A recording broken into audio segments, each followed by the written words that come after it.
नमस्कार खबरों के इस बुलेटिन में तुहाडा स्वागत है। मैं हाँ रमाशंकर। पहला पेश ने चोणवीं खबरां। प्रधानमंत्री नरेंद्र मोदी वालों संसद भवन की नवीं इमारत का नींह पत्थर रखा जा रहा है।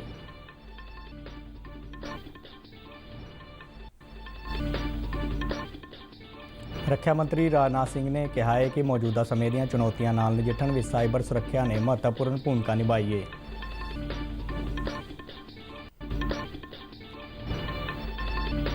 केंद्रीय खेतीबाड़ी मंत्री नरेंद्र सिंह तोमर ने किसानों को एक बार फिर MSP प्रक्रिया चालू रखने का भरोसा दिता। खेतीबाड़ी मंत्री ने कहा है कि नवे खेती सुधारों तहत मंडी व्यवस्था खत्म नहीं की जाएगी।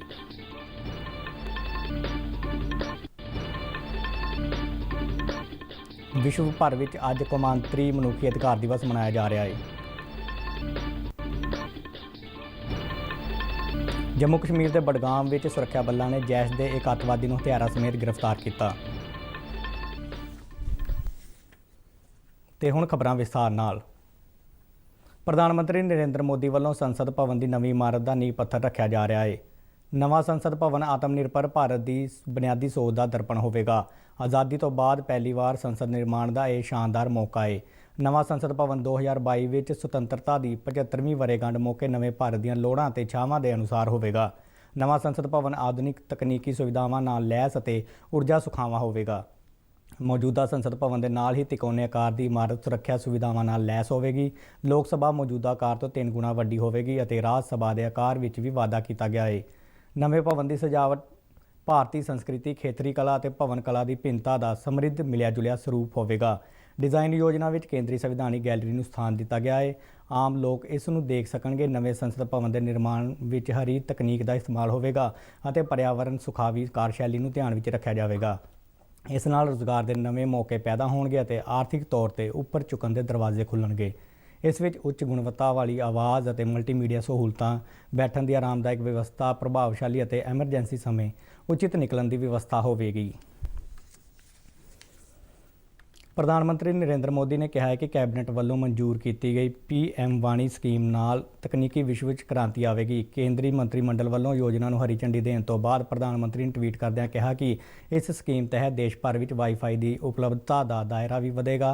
प्रधानमंत्री ने कहा कि इस नाल कारोबार सुखाला होने के नाल जीवन पद्धर में भी सुखालापन आएगा। उन्होंने कहा कि इस स्कीम नाल छोटे दुकानदारों को वाईफाई की सुविधा मिल सकेगी और इस नाल वो निरंतर इंटरनेट कनैक्टिविटी हासिल कर सकेंगे। प्रधानमंत्री ने कहा कि वाणी योजना नाल डिजिटल इंडिया मिशन को होर मजबूती मिलेगी। रक्षा मंत्री राजनाथ सिंह ने कहा है कि मौजूदा समय दी चुनौतियों नाल नजिठण विच साइबर सुरक्षा और मिलिटरी मैडिसन ने महत्वपूर्ण भूमिका निभाई है।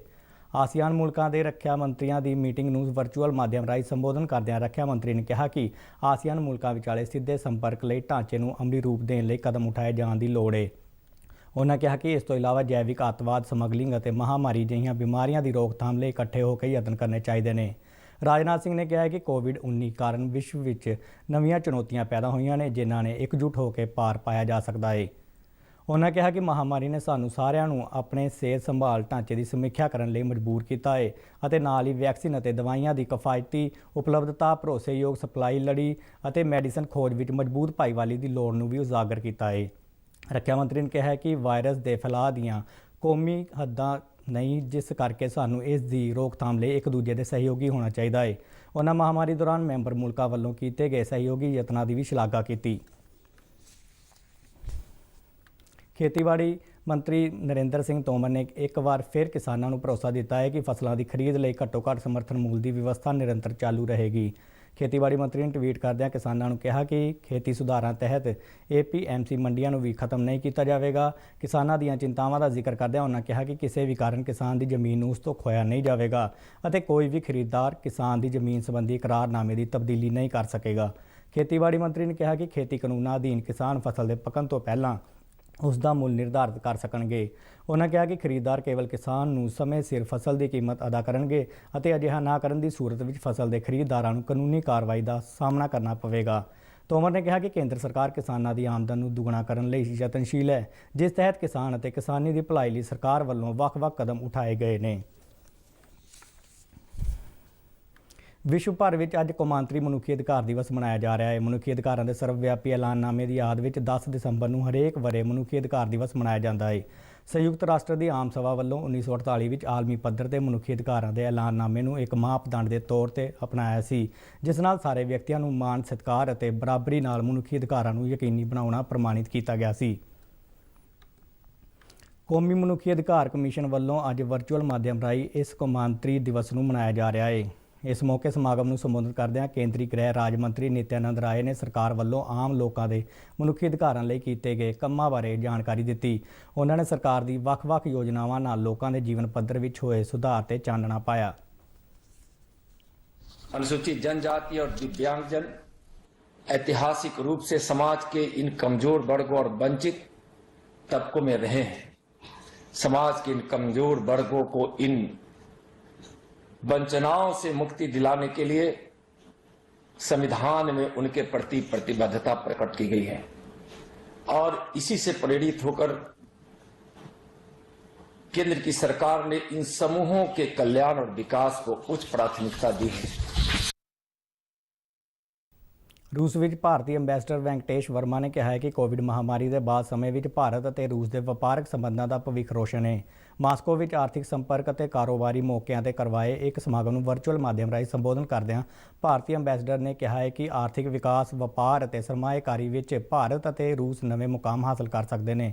ਵਰਮਾ ਨੇ ਕਿਹਾ ਹੈ ਕਿ ਪਿਛਲੇ 1 ਸਾਲ ਦੌਰਾਨ ਦੋਹਾਂ ਮੁਲਕਾਂ ਵਿਚਾਲੇ ਵਪਾਰ ਵਿੱਚ 2.6% ਤੱਕ ਦਾ ਵਾਧਾ ਦਰਜ ਕੀਤਾ ਗਿਆ ਹੈ, ਜਿਸ ਨਾਲ ਕੁੱਲ ਵਪਾਰ $11 ਬਿਲੀਅਨ ਤੱਕ ਪੁੱਜ ਗਿਆ ਹੈ। ਉਹਨਾਂ ਕਿਹਾ ਕਿ ਕੋਵਿਡ ਮਹਾਮਾਰੀ ਕਾਰਨ ਲਗਾਈਆਂ ਗਈਆਂ ਕੌਮੀ ਤੇ ਕੌਮਾਂਤਰੀ ਪਾਬੰਦੀਆਂ ਨਾਲ ਪੈਦਾ ਹੋਈਆਂ ਚੁਣੌਤੀਆਂ ਵਿੱਚੋਂ ਦੋਵੇਂ ਦੇਸ਼ ਜਲਦ ਹੀ ਉੱਭਰ ਕੇ ਆਪਸੀ ਵਪਾਰ ਨੂੰ ਅੱਗੇ ਵਧਾਉਣਗੇ।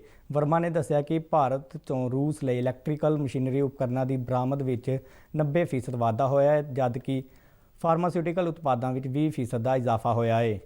ਭਾਰਤੀ ਅੰਬੈਸਡਰ ਨੇ ਦੋਹਾਂ ਮੁਲਕਾਂ ਵਿਚਾਲੇ ਲੱਕੜ ਦੇ ਉਤਪਾਦਾਂ, ਚੀਨੀ ਦੀਆਂ ਵਸਤਾਂ, ਕੱਪੜਾ, ਊਰਜਾ ਅਤੇ ਤਕਨੀਕੀ ਖੇਤਰ ਸਮੇਤ ਸਾਈਬਰ ਸੁਰੱਖਿਆ ਵਿੱਚ ਸੰਭਾਵਨਾਵਾਂ ਬਾਰੇ ਵੀ ਚਾਨਣਾ ਪਾਇਆ। ਜੰਮੂ ਕਸ਼ਮੀਰ ਦੇ ਬਡਗਾਮ ਜ਼ਿਲ੍ਹੇ ਵਿੱਚ ਸੁਰੱਖਿਆ ਬਲਾਂ ਨੇ ਇੱਕ ਅੱਤਵਾਦੀ ਨੂੰ ਹਥਿਆਰਾਂ ਤੇ ਗੋਲੀ ਸਿੱਕੇ ਸਮੇਤ ਗ੍ਰਿਫਤਾਰ ਕੀਤਾ ਹੈ। ਪੁਲਿਸ ਦੇ ਬੁਲਾਰੇ ਨੇ ਸ਼੍ਰੀਨਗਰ ਵਿੱਚ ਇਹ ਜਾਣਕਾਰੀ ਦਿੰਦਿਆਂ ਦੱਸਿਆ ਕਿ ਸੁਰੱਖਿਆ ਬਲਾਂ ਨੇ ਗੋਰੀਪੁਰਾ ਇਲਾਕੇ ਵਿੱਚ ਨਾਕਾਬੰਦੀ ਕੀਤੀ ਹੋਈ ਸੀ, ਜਿਸ ਦੌਰਾਨ ਚੈਕਿੰਗ ਮੌਕੇ ਤਾਰੀਕ ਅਹਿਮਦ ਭੱਟ ਨਾਂ ਦੇ ਅੱਤਵਾਦੀ ਨੂੰ ਗ੍ਰਿਫਤਾਰ ਕੀਤਾ ਗਿਆ। ਬੁਲਾਰੇ ਨੇ ਦੱਸਿਆ ਕਿ ਫੜੇ ਗਏ ਅੱਤਵਾਦੀ ਕੋਲ ਇੱਕ ਪਿਸਤੌਲ, 2 ਮੈਗਜ਼ੀਨ ਅਤੇ ਕੁਝ ਪਾਬੰਦੀਸ਼ੁਦਾ ਦਸਤਾਵੇਜ਼ ਮਿਲੇ ਨੇ। ਪੁਲਿਸ ਮੁਤਾਬਕ ਇਹ ਅੱਤਵਾਦੀ ਚਦੂਰਾ ਦਾ ਰਹਿਣ ਵਾਲਾ ਹੈ।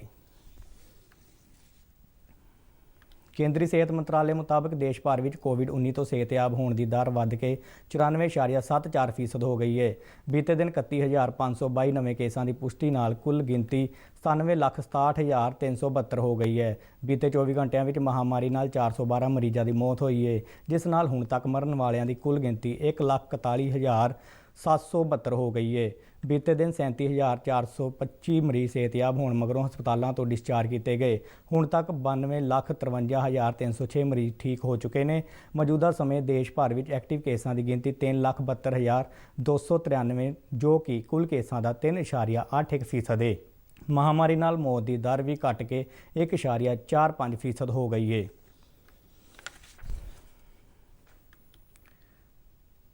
ਕੋਵਿਡ-19 ਲਈ ਵੈਕਸੀਨ ਦੀ ਉਪਲਬਧਤਾ ਦੇ ਮੱਦੇਨਜ਼ਰ ਉੱਤਰ ਪ੍ਰਦੇਸ਼ ਸਰਕਾਰ ਵੱਲੋਂ ਸੂਬੇ ਭਰ ਵਿੱਚ 35,000 ਕੋਵਿਡ ਵੈਕਸੀਨ ਸੈਂਟਰ ਸਥਾਪਿਤ ਕੀਤੇ ਜਾਣਗੇ। ਅਧਿਕਾਰਤ ਸੂਤਰਾਂ ਵੱਲੋਂ ਦਿੱਤੀ ਗਈ ਜਾਣਕਾਰੀ ਮੁਤਾਬਕ ਇਹਨਾਂ ਵੈਕਸੀਨ ਕੇਂਦਰਾਂ ਵਿੱਚ ਨਿਗਰਾਨੀ ਲਈ 24 ਘੰਟੇ CCTV ਦੀ ਵਿਵਸਥਾ ਕੀਤੀ ਜਾਵੇਗੀ ਅਤੇ ਵੈਕਸੀਨ ਦੀ ਆਵਾਜਾਈ ਵਿੱਚ ਲੱਗੇ ਵਾਹਨਾਂ ਨੂੰ GPS ਟਰੈਕਰਾਂ ਨਾਲ ਜੋੜਿਆ ਜਾਵੇਗਾ। ਇਸ ਸੰਬੰਧੀ ਯੂਪੀ ਦੇ ਮੁੱਖ ਮੰਤਰੀ ਯੋਗੀ ਆਦਿੱਤਿਆਨਾਥ ਵੱਲੋਂ ਸੂਬੇ ਦੇ ਸਿਹਤ ਵਿਭਾਗ ਅਤੇ ਹੋਰਨਾਂ ਉੱਚ ਅਧਿਕਾਰੀਆਂ ਨਾਲ ਇੱਕ ਮੀਟਿੰਗ ਵੀ ਕੀਤੀ ਗਈ, ਜਿਸ ਦੌਰਾਨ ਟੀਕਾਕਰਨ ਮੁਹਿੰਮ ਦੀਆਂ ਤਿਆਰੀਆਂ ਦਾ ਜਾਇਜ਼ਾ ਲਿਆ ਗਿਆ। ਬੁਲੇਟਿਨ ਦੇ ਅਖੀਰ ਵਿੱਚ ਚੋਣਵੀਆਂ ਖਬਰਾਂ ਇੱਕ ਵਾਰ ਫਿਰ ਤੋਂ। ਪ੍ਰਧਾਨ ਮੰਤਰੀ ਨਰਿੰਦਰ ਮੋਦੀ ਵੱਲੋਂ ਸੰਸਦ ਭਵਨ ਦੀ ਨਵੀਂ ਇਮਾਰਤ ਦਾ ਨੀਂਹ ਪੱਥਰ ਰੱਖਿਆ ਜਾ ਰਿਹਾ ਹੈ।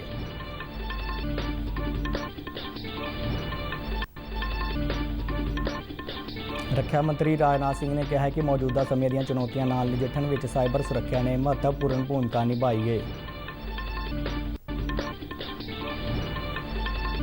ਕੇਂਦਰੀ ਖੇਤੀਬਾੜੀ ਮੰਤਰੀ ਨਰਿੰਦਰ ਸਿੰਘ ਤੋਮਰ ਨੇ ਕਿਸਾਨਾਂ ਨੂੰ ਇੱਕ ਵਾਰ ਫਿਰ MSP ਪ੍ਰਕਿਰਿਆ ਨੂੰ ਚਾਲੂ ਰੱਖਣ ਦਾ ਭਰੋਸਾ ਦਿੱਤਾ। ਖੇਤੀਬਾੜੀ ਮੰਤਰੀ ਨੇ ਕਿਹਾ ਕਿ ਨਵੇਂ ਖੇਤੀ ਸੁਧਾਰਾਂ ਤਹਿਤ ਮੰਡੀ ਵਿਵਸਥਾ ਖਤਮ ਨਹੀਂ ਕੀਤੀ ਜਾਵੇਗੀ। ਵਿਸ਼ਵ ਭਰ ਵਿੱਚ ਅੱਜ ਕੌਮਾਂਤਰੀ ਮਨੁੱਖੀ ਅਧਿਕਾਰ ਦਿਵਸ ਮਨਾਇਆ ਜਾ ਰਿਹਾ ਹੈ। ਜੰਮੂ ਕਸ਼ਮੀਰ ਦੇ ਬਡਗਾਮ ਵਿੱਚ ਸੁਰੱਖਿਆ ਬਲਾਂ ਨੇ ਜੈਸ਼ ਦੇ ਇੱਕ ਅੱਤਵਾਦੀ ਨੂੰ ਹਥਿਆਰਾਂ ਸਮੇਤ ਗ੍ਰਿਫਤਾਰ ਕੀਤਾ। ਇਸ ਦੇ ਨਾਲ ਹੀ ਖਬਰਾਂ ਦਾ ਇਹ ਬੁਲੇਟਿਨ ਖਤਮ ਹੁੰਦਾ ਹੈ। ਨਮਸਕਾਰ।